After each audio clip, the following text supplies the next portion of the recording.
ისტორია როგორ ამღერა ერთმა ქართველმა აფრიკაში გურულად იქაური ბავშვები, მე მგონი იცის ყველამ.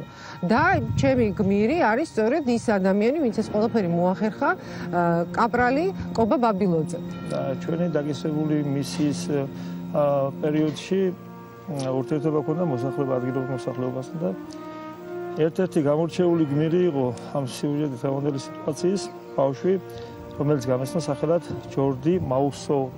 ჩვენ საპატივცემულოდ შეასრულეს მისმა მეგობრებმა ეს ქართული სიმღერა მევალ გურიაში. მაგის გარდა არის კიდევ სხვა ქართული სიმღერებიც, მაგრამ უფრო გაჟღერდა ეს. და გაუჭირდათ? სმენა ჰქონდათ, მაგრამ ამას დაჭირდა გარკვეული პერიოდი, გარკვეული დრო, ამას ერთ დღეში არ აუთვისებთ ეს. მათი ცხოვრებიდან გამომდინარე არიან სულ სამხედრო წესებზე და სამხედრო იარაღებზე და სამხედრო ტექნიკაზე გადართული. როგორი იყო თქვენი განშორების წუთები? მე პირადად როგორც ქართულ ხასიათში ზის ერთო ძალიან გამიჭირდა. ჩვენი მეგობრობის სიმტკიცის ნიშნად, აი, ისი შესრულებული ნახატი არის ქართული დროშა, აქეთ არის აფრიკული დროშა. ჯორდი. ძალიან გულდასაწყვეტი ეს ფაქტი რომ არ შემიძლია რანაირად მომდახმარება.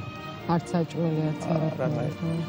წყალიჭის ყველაზე მეტი და საკვები თავისთავად. ცხოვრობენ არაბუნების პირობებში, მიწაზე, რაღაც ქახალის კარდონებზე, თუ არა მიწუში და აი მეშოკის ნაჭრების კარებში. მე მინდა რომ ეს თქვენს გადაცემას მინდა ვაჩუქო ეს სურათი სამახსოვროდ. აი ეს არის ჩვენი უკვე ფოტოარქივის მთავარი პირველი შემადგენელი, ასე ვთქვათ, ნაწილი, ფოტოსურათები ისტორიული, სადაც თავის მეგობრებთან არიან. აი ესეთი მაგარი ადამიანები მსახურობენ ქართულ ჯარში.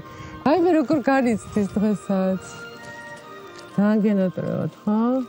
უბრალოდ აი რო არ აქვს ის პირობა სითბო ადამიანური სითბო და ეს აი ძალიან მოქმედი შემიძლია. დედმამა არ ყავს? ვისთან ცხოვრობს? თავი ბედისანობარი.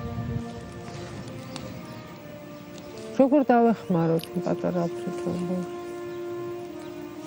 მე რა ვიცი, მე მაინც გაჩნდა ეს იდეა, რომ იქნებ რაღაცნაირად გავაკეთოთ ეს. რთული თემაა. რთული თემაა? რთული თემაა.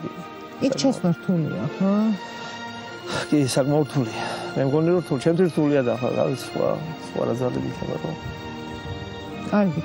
ტელეკომპანია იმედზე გადის ეს გადაცემა და იმედით ცოცხლობს ადამიანი, ხო? და სასწაულები მომხდარა და მოდი ვიმედოვნოთ, რომ მე თქვენ და ის პატარა ბიჭი ოდესღაც აი კამერის წინ შევხვდებით ერთმანეთს. კარგით? იმედია.